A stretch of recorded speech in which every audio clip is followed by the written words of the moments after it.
ਸਤਿ ਸ਼੍ਰੀ ਅਕਾਲ। ਤੁਸੀਂ ਦੇਖ ਰਹੇ ਹੋ ਪ੍ਰੋਗਰਾਮ ਸਿੱਧੀ ਗੱਲ ਪ੍ਰੋਫੈਸਰ ਮਨਜੀਤ ਸਿੰਘ ਜੀ ਦੇ ਨਾਲ ਤੇ ਮੈਂ ਤੁਹਾਡੇ ਨਾਲ ਰਮਨ ਬਾਜਵਾ। ਦਰਸ਼ਕੋ, ਅੱਜ ਅਸੀਂ ਕਈ ਅਹਿਮ ਮਸਲਿਆਂ ਤੇ ਪ੍ਰੋਫੈਸਰ ਸਾਹਿਬ ਨਾਲ ਗੱਲਬਾਤ ਕਰਨ ਜਾ ਰਹੇ ਹਾਂ ਤੇ ਗੱਲਬਾਤ ਤੋਂ ਪਹਿਲਾਂ ਉਹਨਾਂ ਦਾ ਨਿੱਘਾ ਸਵਾਗਤ ਕਰ ਲਈਏ। ਸਤਿ ਸ਼੍ਰੀ ਅਕਾਲ ਪ੍ਰੋਫੈਸਰ ਸਾਹਿਬ, ਬਹੁਤ-ਬਹੁਤ ਸਵਾਗਤ ਹੈ। ਸਤਿ ਸ਼੍ਰੀ ਅਕਾਲ ਜੀ ਰੋਮਨ ਜੀ। ਜੀ ਪ੍ਰੋਫੈਸਰ ਸਾਹਿਬ, ਕੱਲ ਅਸੀਂ ਗੱਲ ਕਰੀਏ ਤਾਂ ਹੁਣ ਬੈਂਕਾਂ ਦੀ ਜਿਹੜੀ ਹੈ ਉਹ ਸਰਕਾਰੀ ਬੈਂਕਾਂ ਦੀ ਨਿੱਜੀਕਰਨ ਖਿਲਾਫ ਜਿਹੜੀ ਹੜਤਾਲ ਹੈ ਉਹ ਸ਼ੁਰੂ ਹੋ ਚੁੱਕੀ ਹੈ ਤੇ ਕੱਲ ਦੇਸ਼ ਭਰ ਵਿੱਚ ਬੈਂਕਾਂ ਦਾ ਕੰਮਕਾਜ ਜੋ ਹੈ ਉਹ ਕੱਲ ਸਾਰਾ ਦਿਨ ਠੱਪ ਰਿਹਾ ਹੈ ਤੇ ਇਸ ਦੌਰਾਨ UFB ਵੱਲੋਂ 10 ਲੱਖ ਮੁਲਾਜ਼ਮਾਂ ਦੇ ਇਸ ਹੜਤਾਲ ਵਿੱਚ ਸ਼ਾਮਿਲ ਹੋਣ ਦਾ ਦਾਅਵਾ ਕੀਤਾ ਗਿਆ ਹੈ ਤੇ ਉਧਰ ਮੰਗਾਂ ਨਾ ਮੰਨੇ ਜਾਣ ਦੀ ਸੂਰਤ ਵਿੱਚ ਕਿਸਾਨਾਂ ਦੀ ਤਰਜ਼ ਤੇ ਇਹ ਹੜਤਾਲ ਜਿਹੜੀ ਅਣਮਿੱਥੇ ਸਮੇਂ ਤੱਕ ਸ਼ੁਰੂ ਕਰਨ ਦਾ ਚੇਤਾਵਨੀ ਦਿੱਤੀ ਗਈ ਹੈ। ਰੋਮਨ, ਜਦੋਂ ਮੈਂ ਆਪਣੇ ਪਿਛਲੇ ਤਜਰਬੇ ਚੋਂ ਦੇਖ ਰਿਹਾ, ਪਿੱਛੇ ਆਪਣੀ ਜ਼ਿੰਦਗੀ ਦੇ ਵਿੱਚ ਜਿਹੜੇ ਵੱਡੀਆਂ ਮੂਵਮੈਂਟਸ ਦੇਖੀਆਂ, ਤਾਂ ਮੈਂ ਉਹਦੇ ਆਧਾਰ ਤੇ ਬੜਾ ਕਹਿ ਸਕਦਾ ਹਾਂ ਸਾਫ਼-ਸਾਫ਼ ਕਿ ਰੇਲਵੇ ਦੀ ਬਹੁਤ ਵੱਡੀ 74 ਦੇ ਵਿੱਚ all India loco running staff association ਵੱਲੋਂ ਸਟ੍ਰਾਈਕ ਕੀਤੀ ਗਈ ਸੀਗੀ ਔਰ ਉਹਦਾ ਅਸਰ ਇੰਨਾ ਜ਼ਿਆਦਾ ਪਿਆ ਸੀ। ਚਲੋ ਤਸ਼ੱਦਦ ਹੋਇਆ, ਲੀਡਰ ਫੜੇ ਗਏ, ਜੇਲੀ ਹੋਏ, ਕਈ ਬਰਖਾਸਤ ਕੀਤੇ, ਉਹ ਤੇ ਚੱਲਿਆ ਸਾਰਾ, ਪਰ ਉਹ ਅਗਲੇ ਸਾਲ ਜੂਨ ਤੱਕ ਇੰਦਰਾ ਗਾਂਧੀ ਨੂੰ ਐਮਰਜੈਂਸੀ ਲਾਉਣੀ ਪਈ ਸੀ। ਸਾਰੇ ਜਿਹੜੇ ਸਿਵਲ ਹਕੂਕ ਸਸਪੈਂਡ ਕਰ ਦਿੱਤੇ ਗਏ ਸੀ। ਹੁਣ ਤੱਕ BJP ਦਾ ਜਿਹੜਾ ਹਲਵਾ ਮੰਡਾ ਚੱਲਦਾ ਰਿਹਾ, ਕਿਉਂਕਿ ਕੁਝ ਤੇ ਕਰੋਨਾ ਨੇ ਉਹਨਾਂ ਨੂੰ ਰਾਹਤ ਦੇ ਦਿੱਤੀ, ਕੁਝ ਤੁਹਾਨੂੰ ਪਤਾ ਮੋਦੀ ਜੀ ਦਾ ਮੰਤਰ ਬੜਾ ਤਗੜਾ, ਜਿਸ ਤਰੀਕੇ ਨਾਲ ਉਹ ਬੀਨ ਵਜਾਉਂਦੇ, ਅਜੇ ਤੱਕ ਲੋਕ ਉਹਨਾਂ ਦੀ ਬੀਨ ਤੇ ਮਸਤ ਹੁੰਦੇ ਰਹੇ ਆ। ਹੁਣ ਲੋਕਾਂ ਨੇ ਸਮਝ ਲਿਆ ਕਿ ਨਹੀਂ, ਕੁਛ ਨਾ ਕੁਛ ਸਾਨੂੰ ਇਹ ਬੀਨ ਦੇ ਵਿੱਚ ਕਈ ਕੁਛ ਹੋਰ ਵੀ ਮਿਲਿਆ ਗਲਿਆ ਜਿਹਾ ਹੈ, ਉਹ ਅਲੱਗ ਕਰਕੇ ਦੇਖਣਾ ਪਊਗਾ। ਇਸ ਜਿੰਨੀਆਂ ਵੀ ਸੁਰਾਂ ਹੈਗੀਆਂ ਇਹ ਸੱਚੀਆਂ ਸੁਰਾਂ ਨਹੀਂ ਹੈ। ਇਹ ਲੋਕ ਜਦੋਂ ਦੀ ਪਛਾਣ ਕੀਤੀ ਹੈ ਤੇ ਇਹ ਐਡਾ ਵੱਡਾ ਤੂਫਾਨ ਚਾਰੇ ਪਾਸੇ ਹੋਇਆ ਜੀ। ਇਹ ਬੜੀ ਹੈਰਾਨੀ ਦੀ ਗੱਲ ਹੈ। ਤੁਸੀਂ ਵੀ ਇਸ ਗੱਲ ਨਾਲ ਸਹਿਮਤ ਹੋਵੋਗੇ ਕਿ ਜਿਹੜੇ ਦੇਸ਼ ਦੇ ਵਿੱਚ ਕਿਸੇ ਵੇਲੇ ਪਬਲਿਕ ਸੈਕਟਰ ਦਾ, ਮੈਂ ਜਾਣਦਾ ਹਾਂ ਘੱਟੋ ਘੱਟ 60 ਦੇ ਵਿੱਚ 54% GDP ਦਾ ਪਬਲਿਕ ਸੈਕਟਰ 'ਚ ਹੁੰਦਾ ਸੀਗਾ ਔਰ 50% ਤੋਂ ਘੱਟ ਜਿਹੜਾ ਉਹ ਪ੍ਰਾਈਵੇਟ ਸੈਕਟਰ ਦਾ ਹੁੰਦਾ ਸੀ। ਇਸ ਵੇਲੇ ਉਹੀ ਸੈਕਟਰ ਜਿਹਨੂੰ ਨਵ ਰਤਨ ਕਹਿੰਦੇ ਸੀਗੇ, ਵੱਡੇ ਪਲਾਂਟ ਪਬਲਿਕ ਸੈਕਟਰ ਦੇ ਵਿੱਚ ਲਾਏ ਸੀ, ਉੱਥੇ ਸਟੀਲ, ਇਲੈਕਟ੍ਰੀਸਿਟੀ, ਐਰੋਨੌਟਿਕਸ, ਹੋਰ ਕਈ ਕਿਸਮ ਦੇ ਉਹ ਸਾਰੇ ਪਲਾਂਟਸ, ਕੋਲਸ, ਇਹ ਸਾਰੇ ਪਲਾਂਟ ਜਾਂ ਜਿੰਨੀਆਂ ਵੀ ਵੱਡੀਆਂ ਕੰਪਨੀਆਂ ਸਰਕਾਰੀ ਸੀ, ਜਿਹੜੀਆਂ ਅਸਲ ਵਿੱਚ ਸਰਕਾਰ ਦਾ ਇੱਕ ਬਹੁਤ ਵੱਡਾ ਧਨ ਤੇ ਰਾਹਤ ਸੀ ਔਰ ਜਿਹਦੇ ਵਿੱਚ ਗਰੀਬਾਂ ਨੂੰ ਰਿਜ਼ਰਵੇਸ਼ਨ ਲਾਗੂ ਸੀ ਤੇ ਨੌਕਰੀਆਂ ਮਿਲਦੀਆਂ ਸੀਗੀਆਂ ਔਰ ਪੱਕੀਆਂ ਨੌਕਰੀਆਂ ਮਿਲਦੀਆਂ, ਇਹ ਸਾਰੇ ਨੂੰ ਵੇਚਣਾ ਸ਼ੁਰੂ ਕਰਤਾ, ਕੌਡੀਆਂ ਦੇ ਪਾ ਤੁਹਾਡੇ ਸਾਹਮਣੇ ਹੀ ਪਤਾ ਹੀ ਆ। ਅਡਾਨੀ ਨੂੰ ਬੰਦਰਗਾਹਾਂ, ਏਅਰਪੋਰਟਸ, ਹੋਰ ਇਹੋ ਜਿਹੇ, ਖੇਤੀ ਦੇ ਵਿੱਚ ਜ਼ਿਆਦਾ ਅਡਾਨੀ ਦਾ ਰੌਲਾ, ਸਾਈਲੋ ਸਿਸਟਮ, ਹੋਰ ਦੂਜੇ ਪਾਸੇ ਡਿਫੈਂਸ ਦੇ ਵਿੱਚ ਤੇ ਹੋਰ ਕਮਿਊਨੀਕੇਸ਼ਨ 'ਚ ਤਾਂ ਸਾਨੂੰ ਪਤਾ ਰਿਲਾਇੰਸ ਕਿਵੇਂ ਕੀ ਕੁਝ ਕਰ ਰਿਹਾ ਹੈ। ਤਾਂ ਇਸ ਦੋ ਕੰਪਨੀਆਂ ਨੂੰ, ਜਾਣੀ ਕੰਪਨੀ ਤੇ ਇੱਕੋ ਹੀ ਆ, ਜੇ ਮਾਰਨਾ ਹੋਵੇ ਤਾਂ ਬਥੇਰਾ ਮਾਰ ਦਿੰਦੀ ਕਿਸੇ ਦੇਸ਼ ਨੂੰ, ਇਹ ਦੋ ਕੰਪਨੀਆਂ ਤਾਂ ਕਿ ਬਚ ਨਾ ਜਾਏ ਕਿ ਜੇ ਇੱਕ ਫੇਲ ਹੋ ਜਾਏ ਤਾਂ ਦੂਜੀ ਤੇ ਸਤਿਆਨਾਸ਼ ਕਰਿਆ ਹੀ ਰਹੇ ਦੇਸ਼ ਦਾ। ਉਹਨਾਂ ਨਾਲੋਂ ਇਹ ਸਾਰਾ ਉਹਨਾਂ ਦੇ ਨਾਲ ਰਲ ਕੇ ਮੋਦੀ ਜੀ ਜੋ ਖੇਲ ਰਿਹਾ, ਉਹਦੇ ਰਿਸਪੌਂਸ ਵਿੱਚ ਇਹ ਸਾਰਾ ਕੁਝ ਹੋਇਆ। ਬੈਂਕਾਂ ਬਹੁਤ ਸਾਰੀਆਂ ਪਹਿਲਾਂ ਮਰਜ ਕੀਤੀਆਂ, ਮੇਰੇ ਕੋਲ ਐਗਜ਼ੈਕਟ ਇਸ ਵੇਲੇ ਗਿਣਤੀ ਨਹੀਂ, ਪਰ ਉਹ ਪਤਾ ਪਬਲਿਕ ਨੌਲੇਜ ਦੇ ਵਿੱਚ ਹੈ। ਉਹ ਮਰਜੈਂਸ ਤੋਂ ਬਾਅਦ ਜਿਹੜੀਆਂ ਬੈਂਕਾਂ ਘਟਾਉਣ ਤੋਂ ਬਾਅਦ ਹੁਣ ਕੁਝ ਪਬਲਿਕ ਸੈਕਟਰ ਬੈਂਕਾਂ ਨੂੰ ਪ੍ਰਾਈਵੇਟ ਹੱਥਾਂ 'ਚ ਦੇਣਾ ਚਾਹੁੰਦੇ ਆ, ਜਿਸ ਕਰਕੇ ਇਹ ਸਾਰਾ ਰੌਲਾ ਪਿਆ। ਕਈ ਹਜ਼ਾਰ ਕਰੋੜ ਰੁਪਏ ਦੀਆਂ ਕੱਲ੍ਹ ਟ੍ਰਾਂਜੈਕਸ਼ਨ ਜਿਹੜੀਆਂ ਉਹ ਨਹੀਂ ਹੋ ਸਕੀਆਂ। ਲੁਧਿਆਣਾ, ਜਲੰਧਰ ਦੀਆਂ ਜਿਸ ਤਰ੍ਹਾਂ ਦੀਆਂ ਤਸਵੀਰਾਂ ਦਿਖਦੀਆਂ ਸੀ, ਬਹੁਤ ਵੱਡੀਆਂ ਹੜਤਾਲਾਂ ਹੋਈਆਂ ਉੱਥੇ ਔਰ ਉਹਨਾਂ ਨੇ ਚੰਗਾ ਤਕੜੇ ਤੌਰ 'ਤੇ ਆਪਣਾ ਰੋਸ ਪ੍ਰਗਟ ਕੀਤਾ ਆ ਔਰ ਇਹ 2 ਦਿਨ ਚੱਲੂਗਾ। ਇਹ ਅੱਜ ਵੀ, ਕੱਲ੍ਹ ਵੀ ਸੀਗਾ ਤੇ ਅੱਜ ਵੀ ਚੱਲੂਗਾ। ਇਸੇ ਕਰਕੇ ਉਹਨਾਂ ਨੇ ਕਿਹਾ ਸੀਗਾ ਕਿ ਭਾਂਡੇ ਟਿੰਡੇ ਸਾਂਭ ਲਓ, ਕਾਲੀ ਨੇਰੀ ਆਈ ਹੈ, ਜਾਣੀ ਪਹਿਲਾਂ ਹੀ ਉਹਨਾਂ ਨੇ ਕਹਿ ਦਿੱਤਾ ਸੀਗਾ ਕਿ ਆਪਣੇ ਪੈਸੇ ਕਢਾ ਕੇ ਰੱਖਿਓ, ਫਿਰ ਨਾ ਕਿਉਂ ਕਿ 2 ਦਿਨ ਸਾਨੂੰ ਪੈਸੇ ਨਹੀਂ ਮਿਲੇ। ਤੇ ਬਿਜ਼ਨਸ ਜਿਹੜਾ ਬਾਕੀ ਟ੍ਰਾਂਜੈਕਸ਼ਨਸ ਹੁੰਦੀਆਂ ਵੱਡੇ ਵਪਾਰੀਆਂ ਦਾ, ਉਹ ਬਹੁਤ ਜ਼ਿਆਦਾ ਪ੍ਰਭਾਵਿਤ ਹੋਇਆ ਆ ਇਹਨਾਂ ਦਿਨਾਂ ਦੇ ਵਿੱਚ। 2 ਦਿਨਾਂ 'ਚ ਹੋਰ ਹੋ ਜਾਊਗਾ ਔਰ ਉਹਨਾਂ ਨੇ ਇਹ ਗੱਲ ਵੀ ਤੁਹਾਡੀ ਠੀਕ ਹੈ ਜਿਹੜੀ ਤੁਸੀਂ ਕਹੀ ਹੈ ਕਿ ਉਹਨਾਂ ਨੂੰ ਸਮਝ ਪੈ ਗਈ ਕਿ ਜੇ ਅਸੀਂ ਵੱਡੇ ਪੱਧਰ 'ਤੇ ਲੜਾਈ ਨਾ ਦਿੱਤੀ ਹੈ, ਇਸ ਵੇਲੇ 10 ਲੱਖ ਇੰਪਲਾਈਜ਼ ਹੜਤਾਲ 'ਤੇ ਗਏ ਆ, ਉਹਨਾਂ 'ਚ ਅਫਸਰ ਲੈਵਲ ਦੇ ਵੀ ਆ, ਸੀਨੀਅਰ ਮੋਸਟ ਨੂੰ ਜੇ ਤੁਸੀਂ ਛੱਡ ਲਓ ਵਿੱਚੋਂ ਤਾਂ ਇਹ ਇੱਥੇ ਨਹੀਂ ਗੱਲ ਟਿਕਣੀ। ਮੈਂ ਕੀ ਕਹਿਣਾ ਚਾਹੁੰਦਾ, ਇਸੇ ਤਰੀਕੇ ਨਾਲ BSNL ਜਿਹੜਾ ਸਾਡਾ ਭਾਰਤ ਜਿਹੜਾ ਪਬਲਿਕ ਸੈਕਟਰ ਦਾ ਸਾਡਾ ਕਮਿਊਨੀਕੇਸ਼ਨ ਟੈਲੀਫੋਨ ਸਿਸਟਮ ਹੈਗਾ, ਉਸ ਨੇ ਵੀ ਜਾਣਗੇ ਇੱਕ ਦਿਨ ਪੱਕਾ ਜਾਣਗੇ, ਕਿਉਂਕਿ ਉਹਨੂੰ ਵੀ ਵੇਚਣਾ ਲਾਇਆ ਹੋਇਆ, ਇਹ ਰੇਲਵੇ ਨੂੰ ਵੇਚਣਾ ਲਾਇਆ। ਰੇਲਵੇ ਵਾਲੇ ਜੇ ਇੱਕ ਵਾਰੀ ਚਲੇ ਗਏ ਤਾਂ ਨਾਨੀ ਯਾਦ ਆ ਜੂ ਇਹਨਾਂ ਨੂੰ। ਕਿਉਂਕਿ ਰੇਲਵੇ ਦੇ ਨਾਲ ਸਾਡਾ ਬਹੁਤ ਕੁਝ, ਉਹ ਇੱਕ ਕਿਸਮ ਦੀ ਸ਼ਾਹਰ ਆ ਗਿਆ ਜਿਹਦੇ ਨਾਲ ਸਾਰਾ ਦੇਸ਼ ਚੱਲਦਾ। ਡੌਕ ਵਰਕਰਸ ਜਿਹੜੀਆਂ ਬੰਦਰਗਾਹਾਂ ਬਾਰ-ਬਾਰ ਜਿਹੜੇ ਆ ਪ੍ਰਾਈਵੇਟ ਕਰੀ ਜਾ ਰਹੇ ਆ, ਡੌਕ ਵਰਕਰ ਵੀ ਆਪਣਾ ਕੰਨ ਤਾਂ ਨੂੰ ਖੜੇ ਕਰ ਰਿਹਾ ਹੈ। ਪਿੱਛੇ ਜੇ ਯਾਨੀ ਪਿਛਲੇ 15-20 ਸਾਲਾਂ 'ਚ ਦੇਖਿਆ ਜਾਏ ਤੇ ਟ੍ਰੇਡ ਯੂਨੀਅਨਾਂ ਥੋੜ੍ਹੀਆਂ ਕਮਜ਼ੋਰ ਹੋਈਆਂ। ਇਹ ਮੋਦੀ ਜੀ ਦੇ ਸਿਰ ਨੂੰ ਸਾਨੂੰ ਸੀਸਾਂ ਦੇਣੀਆਂ ਚਾਹੀਦੀਆਂ, ਮੋਦੀ ਜੀ ਦਾ ਧੰਨਵਾਦ ਕਰਨਾ ਚਾਹੀਦਾ ਕਿ ਜਿਹੜੀਆਂ ਕਿਸਾਨ ਯੂਨੀਅਨਾਂ ਵੀ ਲੱਗ ਥਲੱਗ ਪਈਆਂ ਸੀਗੀਆਂ, ਵਰਕਰ ਯੂਨੀਅਨਾਂ ਸੁਸਤ ਪਈਆਂ ਹੋਈਆਂ ਸੀ, ਉਹਨਾਂ ਸਾਰਿਆਂ ਨੂੰ ਤਿੱਖਾ ਕਰਤਾ। ਬਿਲਕੁਲ ਜੀ, ਕਿਉਂਕਿ ਵੇਖਣ ਵਾਲੀ ਗੱਲ ਹੈ ਕਿ ਹੁਣ ਇਸ ਨਿੱਜੀਕਰਨ ਖਿਲਾਫ ਕਿਸਾਨਾਂ ਦੀ ਲੜਾਈ ਜੋ ਇਕੱਲੀ ਨਹੀਂ ਰਹੀ ਹੈ, ਬਾਕੀ ਵਰਗਾਂ ਨੇ ਵੀ ਇਸ ਵਿੱਚ ਸ਼ਮੂਲੀਅਤ ਕਰਨੀ ਸ਼ੁਰੂ ਕਰ ਦਿੱਤੀ ਹੈ। ਬਿਲਕੁਲ, ਇਹ ਦੋਵੇਂ ਪਾਸੇ ਹੀ ਹੈ। ਮਤਲਬ ਕੱਲ ਦੀ ਜਿਹੜੀ ਹੜਤਾਲ ਹੋਈ ਆ ਉਹਦੇ 'ਚ ਤੇ ਕਿਸਾਨਾਂ ਨੇ ਆਪ ਵੀ ਉਹਦੇ 'ਚ ਪਹਿਲਾਂ ਹੀ ਡਿਕਲੇਅਰ ਕੀਤਾ ਸੀ ਕਿ ਅਸੀਂ 15 ਤਰੀਕ ਨੂੰ ਉਹਨਾਂ ਦੇ ਨਾਲ ਸ਼ਾਮਲ ਹੋਵਾਂਗੇ, ਤੇ ਉਹ ਹੋਏ ਵੀ ਆ। ਇਸੇ ਲਈ ਇਹ ਜਿਹੜੀ ਕਿਸਾਨਾਂ ਨੇ ਨਵੀਂ ਬਿਗਲ ਵਜਾਇਆ, ਨਵੀਂ ਉਦਾਹਰਨ ਦਿੱਤੀ ਔਰ ਸਾਰਿਆਂ ਨੂੰ ਉਤਸ਼ਾਹਿਤ ਕੀਤਾ ਕਿ ਮੋਦੀ ਦੀ ਤੇ ਕੋਈ ਐਡੀ ਗੱਲ ਨਹੀਂ ਹੈ। ਠੀਕ ਹੈ, ਅਸੀਂ ਉਹਨਾਂ ਨੂੰ ਆਪਣਾ ਪ੍ਰਧਾਨ ਮੰਤਰੀ ਬਣਾਇਆ, ਪਰ ਉਹ ਆਪਣਾ ਰਾਜ ਧਰਮ ਨਹੀਂ ਨਿਭਾ ਰਹੇ, ਰਾਜ ਹੱਠ ਦੇ ਮੂਡ ਦੇ ਵਿੱਚ ਆ ਗਿਆ। ਤੇ ਤਗੜੇ ਹੋ ਜੋ, ਫਿਰ ਆਪਾਂ ਬਦਲਾਂਗੇ, ਸਰਕਾਰ ਵੀ ਬਦਲਾਂਗੇ, ਪ੍ਰਧਾਨ ਮੰਤਰੀ ਵੀ ਬਦਲਾਂਗੇ। ਹੋ ਸਕਦਾ ਅੰਦਰੋਂ ਹੀ ਕੋਈ ਨਵਾਂ ਰਾਜਨਾਥ ਸਿੰਘ ਵਰਗਾ ਨਿਕਲ ਆਏ ਜਾਂ ਗੜਕੜੀ ਵਰਗਾ ਨਿਕਲ ਆਏ ਤੇ ਕਹੇ ਕਿ ਬਸ ਕਰੋ ਜੀ, ਸਾਡੇ ਦੇਸ਼ ਤੇ ਇਕੱਠਾ ਰੱਖਣਾ ਮੁਸ਼ਕਲ ਹੋ ਗਿਆ। ਇਹ ਸਾਰੀ ਜਿਹੜੀ ਚੜ੍ਹਤ ਆ ਕਿਸਾਨੀ ਦੀ, ਉਹਨੇ ਸਾਰੇ ਵਰਗਾਂ ਨੂੰ, ਭਾਵੇਂ ਉਹ ਬੀਬੀਆਂ ਭੈਣਾਂ ਔਰਤਾਂ ਆ ਸਾਡੀਆਂ, ਭਾਵੇਂ ਦਲਿਤ ਭਾਈਚਾਰਾ ਜਿਹੜਾ ਕਦੀ ਨਹੀਂ ਸੀ ਇਕੱਠਾ ਹੁੰਦਾ, ਐਨ ਲੰਗੋਟੇ ਕੱਸੀ ਫਿਰਦੇ ਆ ਮੈਦਾਨ ਦੇ ਵਿੱਚ ਉਤਰ ਲਈ। ਕੁਛ ਤੇ ਉਤਰ ਗਏ ਆ। ਦੇਖੋ ਕੱਲ ਹੜਤਾਲਾਂ, ਕੱਲ ਬਹੁਤ ਵੱਡੀਆਂ ਰੈਲੀਆਂ ਬਠਿੰਡਾ ਦੇ ਵਿੱਚ ਐਗਰੀਕਲਚਰ ਲੇਬਰ ਦੀਆਂ ਹੋਈਆਂ, ਐਡੀਆਂ ਰੈਲੀਆਂ ਮੈਂ ਤੇ ਨਹੀਂ ਕਦੀ ਦੇਖੀਆਂ। ਹੋਰ ਜਗ੍ਹਾ ਦੇ ਉੱਤੇ ਵੀ ਵਰਕਰਾਂ ਨੇ ਕੱਲ ਇਸੇ ਤਰੀਕੇ ਨਾਲ BSP ਵਾਲਿਆਂ ਨੇ ਵੀ ਕੀਤਾ। ਮੇਰਾ ਕਹਿਣ ਦਾ ਮਤਲਬ ਇਹ ਹੈਗਾ ਕਿ ਅਸੀਂ ਵੀ ਦਲਿਤ ਭਾਈਚਾਰੇ ਨੂੰ ਨਾਲ ਲੈ ਕੇ 28 ਤਰੀਕ ਨੂੰ ਲੁਧਿਆਣੇ ਦੀ ਨਾਰਾਜ਼ ਮੰਡੀ 'ਚ ਵੱਡਾ ਇਕੱਠ ਕਰ ਰਹੇ ਹਾਂ। ਤੇ ਉਹਦਾ ਮਤਲਬ ਇਹ ਹੀ ਹੈ ਕਿ ਹੁਣ ਚੰਗੀ ਗੱਲ ਇਹ ਹੋਈ ਹੈ ਕਿ ਇੱਕ ਹੁਣ ਰੁੱਤਾਂ ਲੜਾਈਆਂ ਦੀਆਂ ਆਈਆਂ। ਹੁਣ ਰੁੱਤਾਂ ਜਿਸ ਤਰ੍ਹਾਂ ਆ ਨਾ, ਜਿਹੜੀ ਇੱਕ ਤੇ ਬਸੰਤ ਰੁੱਤ ਆਉਣੀ ਆ ਤੇ ਉਹਦੇ ਨਾਲ ਵੈਸੇ ਹੀ ਮੂਡ ਵੀ ਠੀਕ ਰਹਿੰਦਾ, ਤੇ ਨਾਲ ਹੀ ਇਹ ਜਿਹੜੀ ਰੁੱਤ ਆ ਅੰਦੋਲਨਾਂ ਦੀ ਆਈ ਆ। ਜਿਹੜਾ ਮੋਦੀ ਜੀ ਨੇ ਸੁੰਘ ਕੇ ਕਿਹਾ ਪਾਰਲੀਮੈਂਟ ਦੇ ਵਿੱਚ ਕਿ ਅੰਦੋਲਨ ਜੀਵੀ ਦੀ ਨੰਬਰ ਬੜਾ ਵੱਡਾ ਹੈ, ਸੁਸਤ ਪਏ ਸੀਗੇ।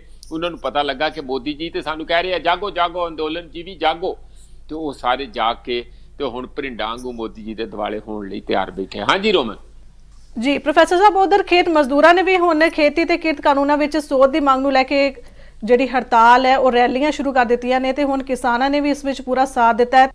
ਪਹਿਲਾਂ ਹੀ ਇਹ ਫੈਸਲਾ ਹੋਇਆ ਸੀਗਾ ਕਿ 15 ਤਰੀਕ ਨੂੰ ਅਸੀਂ ਇਹ ਸਾਂਝਾ ਕੁਝ ਕਰਨਾ ਆ। ਉਧਰੋਂ ਵਰਕਰ ਕਰਨਗੇ, ਟ੍ਰੇਡ ਯੂਨੀਅਨ ਕਰਨਗੇ, ਤੇ ਨਿੱਜੀਕਰਨ ਤੇ ਕਾਰਪੋਰੇਟ ਦੇ ਵਿਰੁੱਧ, ਕਿਉਂਕਿ ਜਿਹੜੇ ਲੇਬਰ ਯੂਨੀਅਨਸ ਆ ਉਹਨਾਂ ਦਾ ਨਿੱਜੀਕਰਨ ਦੇ ਵਿਰੁੱਧ ਆ, ਤੇ ਜਿਹੜੇ ਕਿਸਾਨ ਭਾਈ ਆ ਸਾਡੇ ਉਹਨਾਂ ਦੇ ਕਾਰਪੋਰੇਟਾਈਜੇਸ਼ਨ ਆਫ ਐਗਰੀਕਲਚਰ ਉਹਦੇ ਵਿਰੁੱਧ ਆ ਕਿ ਸਾਡਾ ਕਾਰਪੋਰੇਟਾਂ ਦਾ ਜਿਹੜਾ ਕਬਜ਼ਾ ਖੇਤੀ ਤੇ ਜ਼ਮੀਨਾਂ ਤੇ ਹੋਰਨਾਂ ਤੇ ਹੋ ਰਿਹਾ, ਬਹੁਤ ਸਾਰਿਆਂ ਹੋਰਨਾਂ ਤੇ ਵੀ ਹੋ ਰਿਹਾ। ਮਤਲਬ ਮਜ਼ਦੂਰਾਂ ਦੀਆਂ ਵੀ ਅਲਟੀਮੇਟਲੀ ਤੇ ਜਿਹੜਾ ਪਬਲਿਕ ਸੈਕਟਰ ਹੈ ਉਹ ਕਾਰਪੋਰੇਟਾਂ ਦਾ ਹੀ ਕਬਜ਼ਾ ਕਰਵਾ ਰਿਹਾ ਨਾ, ਨਿੱਜੀ ਹੱਥਾਂ 'ਚ ਦੇ ਰਹੇ ਆ।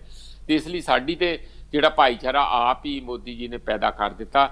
ਇਸ ਗੱਲ ਲਈ ਫਿਰ ਮੈਂ ਕਹਿੰਦਾ ਇੱਕ ਵਾਰੀ ਦੋਹਰੀ ਵਧਾਈ ਦੇ ਦਿੰਦੇ ਆ ਕਿ ਉਹਨਾਂ ਨੇ ਸਾਨੂੰ ਇੰਨੇ ਨੇੜੇ ਲਿਆਂਦਾ। ਨਹੀਂ ਤੇ ਕਿਸਾਨ ਅਲੱਗ-ਅਲੱਗ ਆਪਣੀ ਟੱਪਰੀ ਪਾਈ ਬੈਠੇ ਸੀਗੇ, ਕੋਈ ਇਕੱਠਾ ਨਹੀਂ ਸੀ ਹੁੰਦਾ। ਪਹਿਲਾਂ ਕਿਸਾਨ ਇਕੱਠੇ ਹੋਇਆ, ਹੁਣ ਵਰਕਰ ਇਕੱਠੇ ਹੋਇਆ, ਹੁਣ ਵਰਕਰ ਤੇ ਕਿਸਾਨ ਇਕੱਠੇ ਹੋਇਆ, ਕੱਲ ਨੂੰ ਦਲਿਤ ਤੇ ਕਿਸਾਨ ਇਕੱਠੇ ਹੋਣਗੇ। ਕੱਲ ਮੈਂ ਦੇਖਿਆ ਕਿ ਮਵਾਦ ਦੇ ਰੀਜਨ ਦੇ ਵਿੱਚ ਮੁਸਲਿਮ ਭਾਈਚਾਰਾ ਜਿਹੜੇ ਮਵਾਤੀ ਹੈਗੇ ਉਹ ਉੱਥੇ ਵੱਡੇ ਪੱਧਰ ਤੇ ਉਹਨਾਂ ਨੇ ਬਹੁਤ ਤਕੜਾ ਇਕੱਠ ਕੀਤਾ। ਡਾਕਟਰ ਦਰਸ਼ਨਪਾਲ ਉੱਥੇ ਬੈਠੇ ਨਜ਼ਰ ਆਏ ਆ, ਤੇ ਉਹਨਾਂ ਨੇ ਇਸ ਗੱਲ ਦੀ ਗੁਹਾਰ ਲਾਈ ਹੈ ਕਿ ਦੇਖੋ ਆਪਾਂ ਰਲ ਕੇ ਲੜਾਈ ਲੜੀਏ, ਔਰ ਖਾਸ ਕਰਕੇ ਜਿਹੜਾ ਘੱਟ ਗਿਣਤੀਆਂ ਵਿਰੁੱਧ ਇਸ ਸਰਕਾਰ ਦੀ ਤੇਜ਼ ਧਾਰਾ ਹੈਗੀ ਆ ਉਸ ਨੂੰ ਖੁੰਡਾ ਕਿਵੇਂ ਕਰਨਾ, ਔਰ ਅਸੀਂ ਦੇਸ਼ ਨੂੰ ਇੱਕ ਸੈਕੂਲਰ ਏਜੰਡੇ ਦੇ ਉੱਤੇ, ਧਰਮ ਨਿਰਪੱਖਤਾ ਦੇ ਉੱਤੇ ਔਰ ਵਿਕਾਸ ਦੇ ਮੁੱਦਿਆਂ ਦੇ ਉੱਤੇ ਕਿਵੇਂ ਕੇਂਦਰਿਤ ਕਰਕੇ ਰੱਖਣਾ, ਉਸ ਦੀਆਂ ਗੱਲਾਂ ਸਾਰੀਆਂ ਹੋਈਆਂ। ਹਾਂਜੀ ਰੋਮਨ ਜੀ, ਪ੍ਰੋਫੈਸਰ ਸਾਹਿਬ, ਉਧਰ ਖੇਤੀ ਕਾਨੂੰਨਾਂ ਨੂੰ ਲੈ ਕੇ ਕਿਸਾਨਾਂ ਤੇ ਸਰਕਾਰ ਦਰਮਿਆਨ ਲਗਾਤਾਰ ਟਕਰਾਅ ਵਾਲੀ ਸਥਿਤੀ ਬਣੀ ਹੋਈ ਹੈ, ਤੇ ਕੇਂਦਰੀ ਮੰਤਰੀ ਰਾਜਨਾਥ ਸਿੰਘ ਨੇ ਬਿਆਨ ਦਿੱਤਾ ਹੈ ਕਿ ਕੇਂਦਰ ਅਤੇ ਸਰਕਾਰ ਦਰਮਿਆਨ ਗੱਲਬਾਤ ਜਿਹੜੀ ਹੈ ਜ਼ਰੂਰੀ ਹੈ ਇਸ ਖੜੋਤ ਨੂੰ ਖਤਮ ਕਰਨ ਲਈ। ਦੇਖੋ ਇਹ ਜਿਹੜੀ ਅੰਦਰ ਵੀ ਭੰਗ ਤੇ ਪੁੱਜਦੀ ਹੈ ਬੀਜੇਪੀ ਦੀ, ਬਹੁਤ ਸਾਰੇ ਜਿਹੜੇ ਬੀਜੇਪੀ ਦੀ ਪ੍ਰਵਕਤਾ ਆ ਉਹ ਟੀਵੀਆਂ ਤੇ ਆ ਕੇ ਮੈਂ ਕਹਿੰਦੇ ਸੁਣਿਆ ਕਿ ਦੇਖੋ ਇਹ ਜਿਹੜੇ ਤਿੰਨੇ ਪਿਊਸ਼ ਗੋਇਲ, ਇੱਕ ਤਾਂ ਨਾਮ ਥੋੜੇ ਜਿਹੇ ਮੈਨੂੰ ਲੈਣਾ ਠੀਕ ਨਹੀਂ ਆਉਂਦਾ ਹੈ, ਪਿਊਸ਼ ਗੋਇਲ ਜਿਹੜਾ ਆ, ਔਰ ਤੋਮਰ ਜੀ ਆ, ਨਰਿੰਦਰ ਸਿੰਘ ਤੋਮਰ, ਤੇ ਸਾਡੇ ਜਿਹੜੇ ਸੋਮ ਪ੍ਰਕਾਸ਼ ਜੀ, ਇਹ ਤ੍ਰਿਕੜੀ ਜਿਹੜੀ ਆ ਉਹ ਲਗਾਤਾਰ ਮੀਟਿੰਗਾਂ 'ਚ ਬਹਿੰਦੀ ਆ। 11 ਮੀਟਿੰਗਾਂ, 11 ਵਾਰ ਜਿਹੜਾ ਬੰਦਾ ਫੇਲ ਹੋ ਜੇ ਉਹਨੇ ਗਾਂ ਕਿਹੜੀ ਕਲਾਸ ਪਾਸ ਕਰਨੀ। ਤਾਂ ਉਹਨਾਂ ਦੇ ਇੱਕੋ ਕਲਾਸ 'ਚ ਹੀ, ਮਤਲਬ ਅਗਰ ਉਹ 0 ਦਾ 0 ਹਰ ਵਾਰੀ ਆਂਡਾ ਮਤਲਬ ਹੁੰਦਾ ਆ ਉਹਨਾਂ ਦਾ ਰਿਜ਼ਲਟ।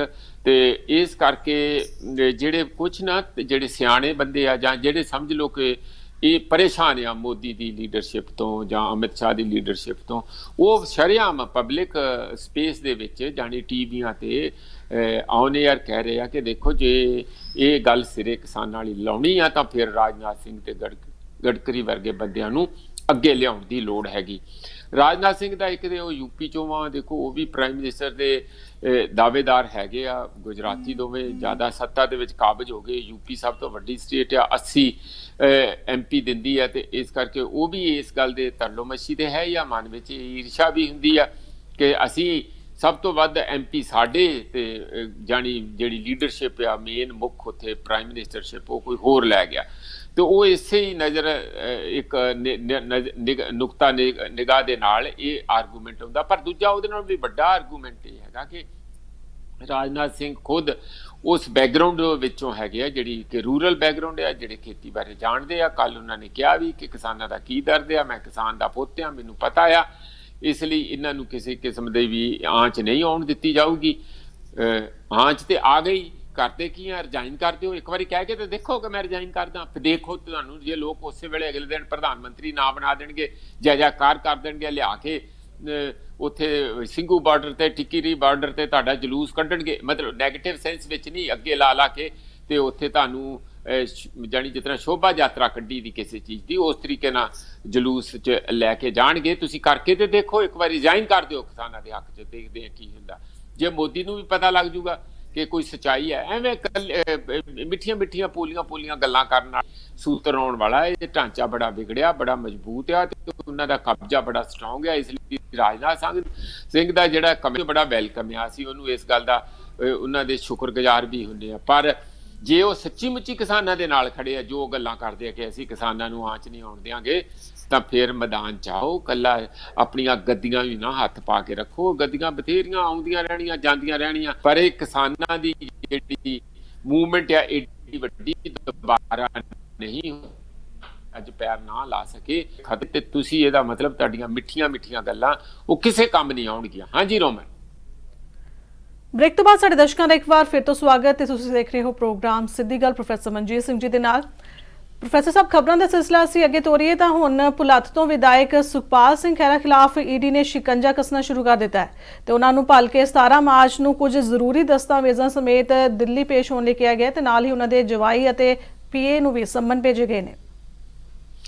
ਦੇਖੋ ਇਹ ਨਾ ਕੋਈ ਬਹੁਤੇ ਚੰਗੇ ਸਟਾਰ ਨਹੀਂ ਹੈਗੇ ਸੁਖਪਾਲ ਖਹਿਰਾ ਦੇ ਕਿ ਪਾਰਟੀ ਦੇ ਵਿੱਚ ਇੱਕ ਬੰਦਾ LOP ਰਹਿ ਚੁੱਕਾ ਹੋਵੇ, ਜਾਣੀ ਇੱਕ ਕੈਬਨਿਟ ਮਿਨਿਸਟਰ ਦਾ ਰੈਂਕ ਹੋਵੇ। ਵੈਸੇ ਆਉਂਦਿਆਂ ਇਹਨਾਂ ਦਾ ਧਾਂਕ ਬਹੁਤ ਸੀਗੀ, ਤੁਸੀਂ ਜੇ ਦੇਖੋ ਤੇ ਇਹਨਾਂ ਨੇ ਕਿਵੇਂ ਇੱਕ ਮਿਨਿਸਟਰ ਨੂੰ ਰੇਤਾ ਬਜਰੀ ਦੇ ਕੇਸ ਦੇ ਵਿੱਚ ਬਾਹਰ ਕਰਤਾ ਸੀਗਾ, ਹੈ ਨਾ। ਉਹਦਾ ਨਾਂ ਲੈਣ ਦੀ ਕੋਈ ਲੋੜ ਨਹੀਂ ਹੈਗੀ। ਤਾਂ ਪਰ ਹੁਣ ਉਦੋਂ ਬਾਅਦ ਜਦੋਂ ਇਹਨਾਂ ਦੀ ਇੰਨੀ ਚੜ੍ਹਤ ਸੀ, ਥੱਲੇ ਚੋਣ ਲੜੀ, ਉਹਦੇ 'ਚ ਵੋਟਾਂ ਨਾ ਪਈਆਂ, ਫਿਰ ਉਹ ਪਾਰਟੀ ਬਣਾਈ, ਉਹ ਨਹੀਂ ਚੱਲੀ, ਫਿਰ ਦੁਬਾਰਾ MLA ਉਸੇ ਪਾਰਟੀ 'ਚ ਪਾਰਟੀ ਵਾਲੇ ਕਹਿੰਦੇ ਕਿ ਇਹਨਾਂ ਨੂੰ ਛੇਤੀ ਬਾਹਰ ਕੱਢੋ, ਜਿਹੜੀ ਟਿਕਟ ਦੇ ਉੱਤੇ ਬੈਠੇ। ਜਾਣੀ ਅਸੈਂਬਲੀ ਦੇ ਅੰਦਰ ਵੀ ਰੌਲ ਘਚੋਲਾ ਜਿਹਾ ਪੈ ਗਿਆ ਤੇ ਬਾਹਰ ਵੀ ਆ ਜਿਹੜੀ ਰਹਿੰਦੀ ਕਸਰ ਸੀ ਆ ED ਨੇ ਪੂਰੀ ਕਰਤੀ ਕਿ ਉਹ ਪੁਰਾਣਾ ਕੋਈ ਕੇਸ ਆ। ਹੁਣ ਖਹਿਰਾ ਸਾਹਿਬ ਇਹ ਕਹਿ ਰਹੇ ਆ ਕਿ ਇਹ ਕੇਸ ਦੇ ਵਿੱਚ ਮੈਨੂੰ ਤੇ ਇਹ ਖੁਰਦ-ਬੁਰਦ ਹੋ ਗਿਆ, ਵਿੱਚ ਚੱਲ ਰਿਹਾ ਕੇਸ ਸੁਪਰੀਮ ਕੋਰਟ ਦੇ ਵਿੱਚ ਹੈਗਾ। ਜਦੋਂ ਉਹ ਡਿਸਾਈਡ ਹੋ ਜੂ ਤੁਸੀਂ ਬਾਰ-ਬਾਰ ਆ ਕੇ ਮੇਰੇ ਗੇੜੇ ਕਿਉਂ ਮਾਰਦੇ? ਜਦ ਇੱਕ ਵਾਰੀ ਕੇਸ ਹੋ ਹੀ ਗਿਆ ਤਾਂ ਫਿਰ ਉਸ ਨੂੰ ਉਹਦੇ ਲੌਜੀਕਲ ਐਂਡ ਤੇ ਲਿਜਾਣ ਦਿਓ। ਤਾਂ ਉਹ ED ਕਿਸੇ ਦੀ ਸਿੱਖੀ ਸਿਖਾਈ ਪਤਾ ਨਹੀਂ ਕੀ ਉਹ 'ਚੋਂ ਕੱਢਣਾ ਪਾਉਣਾ ਚਾਹੁੰਦੇ ਹੋਣਗੇ। ਤਾਂ ਉਹ ਦੇਖੋ, ਸਾਨੂੰ ਇਹਦਾ ਗੁੱਸਾ ਤੇ ਸਾਨੂੰ ਸਾਰਿਆਂ ਨੂੰ ਸੂਬਿਆਂ ਨੂੰ ਬਿਨਾਂ ਪੁੱਛਿਆ ਤੁਸੀਂ ਆ ਜਾਂਦੇ ਆ ਸੂਬਿਆਂ ਦੇ ਅੰਦਰ ਤੇ ਆ ਕੇ ਜਿਹਨੂੰ ਮਰਜ਼ੀ ਧਮਕਾਉਂਦੇ ਆ, ਡਰਾਉਂਦੇ ਆ, ਚੀਜ਼ਾਂ ਚੁੱਕ ਕੇ ਲੈ ਜਾਂਦੇ ਆ ਘਰ ਦੀਆਂ, ਕੋਈ ਕੈਮਰੇ ਇਹ ਜਿਹੜੇ ਫੋਨ ਲੈ ਜਾਂਦੇ ਆ, ਕੰਪਿਊਟਰ ਲੈ ਜਾਂਦੇ ਆ, ਫਲਾਨੀਆਂ ਕਾਗਜ਼ ਪੱਤਰ ਸਾਰਾ ਮਾਰ ਪੰਡਾ ਭਰ ਕੇ ਲੈ ਜਾਂਦੇ ਜਿਵੇਂ ਭੁੱਖੜਾਏ ਹੋਣ। ਇਹ ਠੀਕ ਨਹੀਂ ਹੈ ਕੰਮ। ਤੁਸੀਂ ਇਹ ਦੱਸੋ ਕਿ ਮੇਰਾ ਜਿਹੜਾ ਘਰ ਆ ਜਾਂ ਤੁਹਾਡਾ ਘਰ ਆ, ਕੋਈ ਸ਼ਾਮ ਨੂੰ ਆ ਕੇ ਆ ਜਾਵੇ ਕਹੇਗੀ ਜੀ ਤੁਹਾਡਾ ਸਮਾਨ ਚੁੱਕ ਕੇ ਲਿਜਾਣਾ ਅਸੀਂ, ਸਾਨੂੰ ਤੁਹਾਡੇ ਤੇ ਸ਼ੱਕ ਆ, ਇਹ ਫਿਰ ਸਾਡਾ ਕਾਹਦਾ? ਫਿਰ ਤੇ ਸਰਕਾਰ ਦਾ ਹੀ ਸਮਝੋ, ਅਸੀਂ ਵੀ ਸਰਕਾਰ ਦੇ ਆ, ਜਿਹਨੂੰ ਮਰਜ਼ੀ ਚੱਕ ਕੇ ਜੇਲ੍ਹ 'ਚ ਦੇ ਦਿੰਦੇ। ਪਰ ਜੇ ਕਾਨੂੰਨ ਦੇ ਸਾਹਮਣੇ ਸਾਰੇ ਇਸ ਸੰਵਿਧਾਨ ਦੇ ਅੰਦਰ ਬਰਾਬਰ ਹੈ, ਜਿਹੜਾ ਕਿ ਸਾਨੂੰ ਬਾਰ-ਬਾਰ ਸਿਖਾਇਆ ਜਾਂਦਾ ਕਲਾਸਰੂਮ ਦੀ ਸਿਚੁਏਸ਼ਨ ਦੇ ਵਿੱਚ, ਅਸੀਂ ਕੀ ਜਾ ਕੇ ਪ੍ਰਧਾਨ ਮੰਤਰੀ ਦਾ ਸਮਾਨ ਚੁੱਕ ਸਕਦੇ ਹਾਂ? ਜਾਂ ਅਸੀਂ ਕਿਸੇ ਮਿਨਿਸਟਰ ਦੇ ਘਰ ਜਾ ਕੇ 4 ਬੰਦੇ ਲਿਜਾ ਕੇ ਲਿਆਓ ਜੀ ਸਾਨੂੰ ਤੁਹਾਡੇ ਤੇ ਸ਼ੱਕ ਹੈ, ਤੁਸੀਂ ਫਲਾਨੀ ਜਗ੍ਹਾ ਗਲਤ ਕਾਨੂੰਨ ਪਾਸ ਕਰਤਾ, ਅਸੀਂ ਹੁਣ ਚੈੱਕ ਕਰਨਾ ਕਿ ਜਿਹੜਾ ਕਾਨੂੰਨ ਹੈ ਕਿਉਂ ਨਹੀਂ ਹੈ ਨਾ ਬਰਾਬਰ। ਇਹ ਧੱਕਾ ਆ। ਰੂਲਿੰਗ ਪਾਰਟੀ ਆਪਣੀ ਸਾਰਿਆਂ ਬੈਠੀ ਹੋਈ ਆ, ਉਹ ਤੇ ਉੱਥੇ ਜਿਹੜਾ ਗੰਦੇ ਤੋਂ ਗੰਦਾ ਵੀ ਕੋਈ ਬੰਦਾ, ਸੌਰੀ ਸ਼ਬਦ ਥੋੜੇ ਜਿਹੇ ਜ਼ਿਆਦਾ ਸਖਤ ਹੈਗੇ ਆ, ਪਰ ਜਿਹੜਾ ਵੀ ਕੋਈ ਕਿਸੇ ਵੀ ਕਿਸਮ ਦਾ ਬੰਦਾ ਹੋਵੇ, ਉਹ ਦੂਜਿਆਂ ਚੋਂ ਬੁਲਾ ਕੇ ਉਹਨੂੰ ਅੰਦਰ ਜਾਣੀ ਗੰਗਾ ਜਲ ਪਤਾ ਨਹੀਂ ਛਿੜਕਦੇ ਆ ਉੱਤੇ ਮੋਦੀ ਜੀ, ਉਹ ਸਾਰੇ ਸਾਫ਼ ਸੁਥਰੇ ਹੋ ਜਾਂਦੇ ਆ, ਉਹਨਾਂ ਦੇ ਤੇ ਕੋਈ ਇਨਕੁਆਇਰੀ ਨਹੀਂ, ਕੋਈ ਕੁਛ ਨਹੀਂ, ਉਹ ਐਨ ਜਾਣੀ ਚਿੱਟੇ ਬਗਲੇ ਭਗਤ ਬਣ ਜਾਂਦੇ। ਪਰ ਜੇ ਕੋਈ ਦੂਜੀਆਂ ਪਾਰਟੀਆਂ 'ਚ ਬੈਠੇ ਆ, ਜੇ ਕੋਈ ਮਾੜਾ ਮੋਟਾ ਵੀ 19 ਕਰਦਾ ਤੇ ਉਹ ਜਾਣੀ ਬਹੁਤ ਜ਼ਿਆਦਾ ਬਦਮਾਸ਼ ਹੋ ਗਿਆ, ਉਹਨੂੰ ਦੇਸ਼ ਨੂੰ ਖਤਰਾ, ਉਹਦੇ ਤੋਂ ਸਾਰਾ ਧਨ ਇਕੱਠਾ ਕਰ ਲਿਆ, ਇਹੋ ਜਿਹਾ ਕੋਈ ਮਨੀ ਲਾਂਡਰਿੰਗ ਦਾ ਕੇਸ ਕਹਿ ਰਿਹਾ। ਹੁਣ ਉਹਨਾਂ ਨੇ ਉਹਨਾਂ ਨੂੰ ਉੱਥੇ ਜਾਣੀ ਬੁਲਾ ਲਿਆ, ਅੱਜ ਉਹਨਾਂ ਦੇ ਦਮਾਦ ਨੂੰ ਬੁਲਾਇਆ ਕਿ ਉਹ ਆਪਣਾ ਕਾਗਜ਼ ਪੱਤਰੀ ਜੋ ਵੀ ਹੈ ਲੈ ਕੇ ਆਵੇ। ਇਹ ਆਪਣੀਆਂ ਪੈਸੇ ਵਾਲੇ ਸਾਰੇ ਪੁਰਾਣੇ record, IT, income tax return ਲੈ ਕੇ ਖਹਿਰਾ ਜੀ ਉੱਥੇ ਜਾਣਗੇ, ਕੱਲ੍ਹ ਨੂੰ 17 ਤਰੀਕ ਨੂੰ ਜਾਣਗੇ ਉੱਥੇ ਦਿੱਲੀ, ਤੇ ਪਤਾ ਨਹੀਂ ਉੱਥੇ ਕੀ ਕੱਢਣਾ ਕੀ ਪਾਉਣਾ। ਪਰ ਖਹਿਰਾ ਜਿਹਦੇ 'ਚ ਦੇਖੋ ਮਜ਼ਬੂਤ ਬੰਦੇ ਆ, ਤੇ ਉਹਨਾਂ ਨੇ ਕੋਈ ਪਰਵਾਹ ਨਹੀਂ ਕੀਤੀ। ਉਹਨਾਂ ਨੇ ਕਿਹਾ ਪਹਿਲਾਂ ਤੇ ਇਹ ਦੱਸੋ ਕਿ ਇਹ ਬੰਦੇ ਤੇ ਆ ਗਏ, ਠੀਕ ਆ, ਮੈਂ ਤੇ ਜਾਊਂਗਾ, ਜਾਣਾ ਹੀ ਚਾਹੀਦਾ, ਕੋਈ ਏਡੀ ਗੱਲ ਨਹੀਂ। ਪਰ ਇਹ ਬੰਦਿਆਂ ਨੇ ਕਰੋਨਾ ਜਿਹੜੇ ਆਏ ਸੀ, ED ਦਾ ਛਾਪਾ ਮਰਵਾਉਣ, ਮੈਡਮ ਯਾਦਵ ਤੇ ਹੋਰ ਉਹਨਾਂ ਦੀ ਟੀਮ, ਉਹਨਾਂ ਨੇ ਕਰੋਨਾ ਦੇ ਰੂਲਸ ਕਿਉਂ ਨਹੀਂ ਫਾਲੋ ਕੀਤੇ? ਕਹਿੰਦੇ ਮੇਰਾ ਜਿਹੜਾ ਸਿਕਿਉਰਿਟੀ ਸੀਗਾ ਬੰਦਾ ਪੁਲਿਸ ਵਾਲਾ, ਉਹਨੂੰ ਕਰੋਨਾ ਕਰ ਗਏ ਜਾਂਦੇ ਜਾਂਦੇ, ਇਸ ਕਰਕੇ ਕਹਿੰਦੇ ਕਿ ਮੈਂ ਤੇ ਕਹਿਤਾ ਕਪੂਰਥਲਾ ਤੇ ਇੱਕ ਹੋਰ ਪੁਲਿਸ ਦੇ ਇੱਥੇ ਸ਼ਾਇਦ ਚੰਡੀਗੜ੍ਹ ਪੁਲਿਸ ਨੂੰ ਲਿਖ ਕੇ ਦਿੱਤਾ ਕਿ ਇਹਨਾਂ ਤੇ ਕੇਸ ਕਰੋ। ਇਹ ਬਿਨਾਂ ਜਾਣੀ ਉਹ ਗਾਈਡਲਾਈਨਸ ਨੂੰ ਫਾਲੋ ਕੀਤਿਆਂ ਸਾਡੇ ਘਰ ਜਿਹੜਾ ਕਰੋਨਾ ਵੜ ਗਿਆ। ਤੇ ਹੋ ਸਕਦਾ ਦਿੱਲੀ ਦਾ ਕਰੋਨਾ ਹੋਵੇ ਵੀ ਜ਼ਿਆਦਾ ਸਖਤ, ਕਿਉਂਕਿ ਉੱਥੇ ਤੁਹਾਨੂੰ ਪਤਾ ਅਲੱਗ ਕਿਸਮ ਦੀ ਸੱਤਾ ਦੀਆਂ ਇਕੁਏਸ਼ਨਸ ਹੈਗੀਆਂ, ਤੇ ਕੁਦਰਤੀ ਗੱਲ ਤੇ ਵੱਡੀ ਹੈਗੀ। ਪਰ ਮੈਨੂੰ ਐਂ ਲੱਗਦਾ ਕਿ ਜਿਹੜੀ ਸਾਡੀ ਸਾਰੀ ਗੱਲ 'ਚੋਂ ਗੱਲ ਇਹ ਨਿਕਲਦੀ ਆ ਕਿ ਕਾਨੂੰਨ ਸਭ ਦੇ ਲਈ ਬਰਾਬਰ ਨਹੀਂ। ਜਿਹਨੂੰ ਤੇ ਇਹਨਾਂ ਨੇ ਕੱਚੇ ਲਾਉਣਾ ਆ, ਜਾਂ ਜਿਹਨੂੰ ਤੰਗ ਕਰਨਾ ਆ, ਜਾਂ ਜਿਸ ਨੂੰ ਬਲੈਕਮੇਲ ਕਰਨਾ ਆ, ਜਾਂ ਆਪਣੀ ਪਾਰਟੀ 'ਚ ਮਿਲਾਉਣਾ, ਜਾਂ ਦੂਜੀ ਪਾਰਟੀ 'ਚ ਕਿਸੇ ਜਿੱਥੇ ਉਹ ਜਾਣਾ ਚਾਹੁੰਦਾ ਉੱਥੇ ਜਾਣ ਤੋਂ ਰੋਕਣਾ, ਧਮਕਾਉਣਾ, ਤੇ ਉਸ ਦੇ ਲਈ ਤੇ ED, IB ਸਾਰਾ ਕੁਝ, CID ਜਾਂ ਹੋਰ ਸਾਰਾ ਕੁਝ ਚੱਲਦਾ ਰਹਿੰਦਾ। ਪਰ ਜਿੱਥੇ ਤੱਕ ਆਪਣਾ ਕੁਣਬਾ ਆ ਜਿਹੜਾ ਕਿ ਅਸਲ 'ਚ ਲੁੱਟ ਕਰਨ ਦਾ ਦੋਹੀਂ ਹੱਥੀ ਲੱਗਾ ਹੋਇਆ, ਉਹ ਸਾਰੇ ਕਿਉਂਕਿ ਆਪਣੇ ਆ, ਇਸ ਲਈ ਉਹਨਾਂ ਪ੍ਰਤੀ ਉਹ ਸਾਰਾ ਜਾਣੀ ਦੁੱਧ ਧੋਤਾ ਹੋਈ ਜਾਂਦਾ, ਉਹਨਾਂ ਦਾ ਕਾਲਾ ਧਨ ਵੀ ਲਗਾਤਾਰ ਸਫੇਦੀ ਲਾ ਕੇ ਚਿੱਟਾ ਹੋਈ ਜਾਂਦਾ। ਇਹ ਕਾਨੂੰਨ ਦਾ ਤਨਾਅ ਰਾਜ ਹੋਇਆ। ਇਹ ਤੇ ਫਿਰ ਇੱਕ ਦਾਦਾਗਿਰੀ ਹੈਗੀ ਆ। ਤੇ ਮੈਂ ਕੌਣ, ਮੈਂ ਤੇ ਸਾਰਾ ਠੀਕ ਠਾਕ ਆ। ਤੇ ਉਹ ਕਿ ਜਿਹੜੀ ਪੁਰਾਣੀ ਕਹਾਵਤ ਹੈਗੀ ਆ ਕਿ ਜਿਹਦੇ ਘਰ ਦਾਣੇ ਉਹਦੇ ਕਮਲੇ ਵੀ ਸਿਆਣੇ। ਦਾਣੇ ਵਾਲਾ ਜਿਹੜਾ ਪੈਸੇ ਵਾਲਾ, ਉਹਦਾ ਸਾਰਾ ਕਮਲ ਵੀ ਜਿਹੜਾ ਆ, ਜਾਂ ਮਾੜੇ ਪੱਖ ਜਿਹੜੇ ਸਾਰੇ ਉਹ ਟੱਕੇ ਜਾਂਦੇ ਆ। ਪਰ ਜਿਹੜੇ ਗਰੀਬ ਬੰਦੇ ਹੋ ਰਿਹਾ, ਜਿਹੜੇ ਰਿਸੀਵਿੰਗ ਐਂਡ ਤੇ ਆ, ਉਹਨਾਂ ਤੇ ਕਾਨੂੰਨ ਦਾ ਡੰਡਾ ਬੜਾ ਭਾਰੀ ਬਣਦਾ ਹੈ। ਉਹੀ ਖਹਿਰਾ ਜੀ ਵੀ ਉਹ ਕਾਨੂੰਨ ਦੇ ਡੰਡੇ ਦੀ ਮਾਰ ਥੱਲੇ ਆ ਗਏ। ਹਾਂਜੀ ਰੋਮਾ। ਪ੍ਰੋਫੈਸਰ ਸਾਹਿਬ, 2022 ਦੀਆਂ ਚੋਣਾਂ ਨੇੜੇ ਨੇ ਤੇ ਹੁਣ TMC ਵਿੱਚ ਉਥਲ-ਪੁਥਲ ਸ਼ੁਰੂ ਹੋ ਗਈ ਹੈ ਤੇ ਯਸ਼ਵੰਤ ਸਿਨਹਾ ਨੂੰ ਹੁਣ ਪਾਰਟੀ ਦਾ ਨਵਾਂ ਉਪ ਪ੍ਰਧਾਨ ਚੁਣਿਆ ਗਿਆ ਹੈ ਤੇ ਉਹਨਾਂ ਦੀ ਅਗਵਾਈ ਵਿੱਚ ਪਾਰਟੀ ਨੂੰ ਨਵੀਂ ਸੇਧ ਮਿਲਣ ਦੀ ਉਮੀਦ ਹੈ। ਤੇ ਤੁਸੀਂ ਵੀ ਕੋਲਕਾਤਾ ਗਏ ਸੀ, ਤੇ ਕਿਵੇਂ ਦਾ ਰਿਹਾ ਤੁਹਾਡਾ ਟ੍ਰਿਪ? ਦੇਖੋ, ਇਹ ਉਹਨਾਂ ਦਿਨਾਂ 'ਚ ਜਦੋਂ ਅਸੀਂ ਉੱਥੇ ਸੀ ਤੇ ਇਹਨਾਂ ਦੇ ਜੁਆਇਨ ਕਰਨ ਦੀ ਰਿਪੋਰਟ ਆਈ, ਤੇ ਅੱਜ ਆ ਗਿਆ। ਜਾਣੀ ਕੱਲ੍ਹ ਉਹਨਾਂ ਨੇ ਉਪ ਪ੍ਰਧਾਨ ਜਿਹੜਾ TMC ਦਾ ਤੌਰ ਤੇ, ਕਿਉਂਕਿ ਸੀਨੀਅਰ ਬੰਦੇ ਆ ਔਰ ਥੋੜੇ ਸਿਆਣੇ ਵੀ ਲੱਗੇ, ਕਿਉਂਕਿ RSS ਦੇ ਕੇਡਰ 'ਚੋਂ ਨਹੀਂ ਆਏ, ਜਿਹੜੇ RSS ਦੀ ਟ੍ਰੇਨਿੰਗ 'ਚ ਨਹੀਂ ਆਏ, ਉਹ ਕਮਿਊਨਲ ਮਾਈਂਡ ਉਹਨਾਂ ਦਾ ਉਹਨਾਂ ਨਹੀਂ ਹੈ। ਰਾਜਨੀਤਿਕ ਉਹਨਾਂ ਦਾ ਸੱਤਾ ਨਾਲ ਜ਼ਿਆਦਾ ਕੰਸਰਨ ਆ, ਨਾ ਕਿ ਕੋਈ ਦੇਸ਼ ਦੇ ਅੰਦਰ ਨਫ਼ਰਤ ਫੈਲਾਉਣ ਦਾ ਏਜੰਡਾ ਹੈਗਾ। ਤੇ Sinha, Jaswant Sinha is one of them. ਇਹ ਉੱਥੇ ਜਾ ਕੇ ਜੁਆਇਨ ਕਰਨ ਦਾ ਉਹਨਾਂ ਨੇ ਸਾਫ਼-ਸਾਫ਼ ਕਿਹਾ ਕਿ ਦੇਖੋ, ਸਾਡਾ ਪਰਪਸ ਤੇ ਇਹ ਆ ਕਿ ਅਸੀਂ TMC ਨੂੰ ਜਿਤਾਉਣਾ, BJP ਨੂੰ ਇਸ ਕਰਕੇ ਹਰਾਉਣਾ ਕਿ BJP ਜਿਹੜੀ ਹੈ ਦੇਸ਼ ਲਈ ਬਿਲਕੁਲ ਹੀ ਸਾਨੂੰ ਸੂਟ ਨਹੀਂ ਕੀਤੀ। ਜਿਵੇਂ ਕਈ ਦਵਾਈ ਕੋਈ ਸੂਟ ਨਹੀਂ ਕਰਦੀ, ਅਲਰਜੀ ਕਰ ਜਾਂਦੀ ਆ, ਤੇ ਸਰੀਰ ਸਗੋਂ ਠੀਕ ਹੋਣ ਦੀ ਜਗ੍ਹਾ ਹੋਰ ਮਾੜਾ ਹੋ ਜਾਂਦਾ। ਇਹ ਦੇਸ਼ ਜਿਹੜਾ ਆ ਲਿਆਂਦੇ ਤੇ ਬੜੇ ਚਾਵਾਂ ਦੇ ਨਾਲ, ਮੋਦੀ ਜੀ ਦੀਆਂ ਮਿੱਠੀਆਂ ਗੱਲਾਂ ਦੇ, ਜਿਹੜਾ ਤੁਹਾਨੂੰ ਪਤਾ ਬੀਨ ਉਹਨਾਂ ਤੋਂ ਬਸ ਧੋ ਕੇ ਅਸੀਂ ਲਿਆਂਦਾ ਸੀਗਾ।